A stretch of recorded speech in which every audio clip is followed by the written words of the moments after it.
Appointment দিব তাত আমি 10 অক্টোবৰতে এপইণ্টমেণ্ট দিব। 70জন এনআৰ আছে মানে যাৰ ডিপাৰ্টমেণ্টে তেওঁলোকক কিছুমান ইনচাৰ্ভিচৰ প্ৰুফ বিচাৰিছিলে। কোৰ্টে যি অৰ্ডাৰ দিয়ে কোৰ্টৰ অৰ্ডাৰটো চাইছিলে উঠাবৰ কাৰণে যদি কোৰ্টে সেই সময়লৈকেও নিদিয়ে তেনেহ'লে সিমান সংখ্যক চিট আমি ৰাখি থওঁ, বাকীখিনিক আমি দি দিম।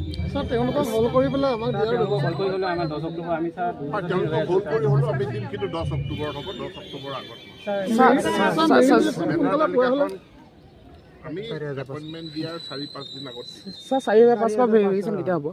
4,500 এই 5,500 ফাইনেল মেৰিট লিষ্ট নোহোৱালৈকে 4,500 ডকুমেণ্ট ভেৰিফিকেশ্যন নহ'ব। কাৰণ ইয়াতে 5,500 যিসকলে আবেদন কৰিছে তেওঁলোকে 4,500টো আবেদন কৰিছে। গতিকে এখন মেৰিট লিষ্ট ওলাই যোৱাৰ পাছত সেই নামখিনি আমি 4,500ৰ পৰা আউট কৰি দিম। ছাৰ এইটো বছৰতে দিবনে? হ'বনে 4,500? এইটো বছৰ ছাৰ আমাৰ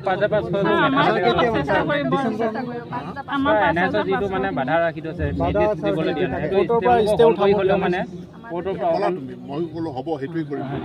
আকৌ একেটা ঘূৰাই বুলি ছাৰ 4,500 এইটো মাহতে দিবনে? এইটো বছৰতে দিবনে? এইটো বছৰতে দিবনে ছাৰ?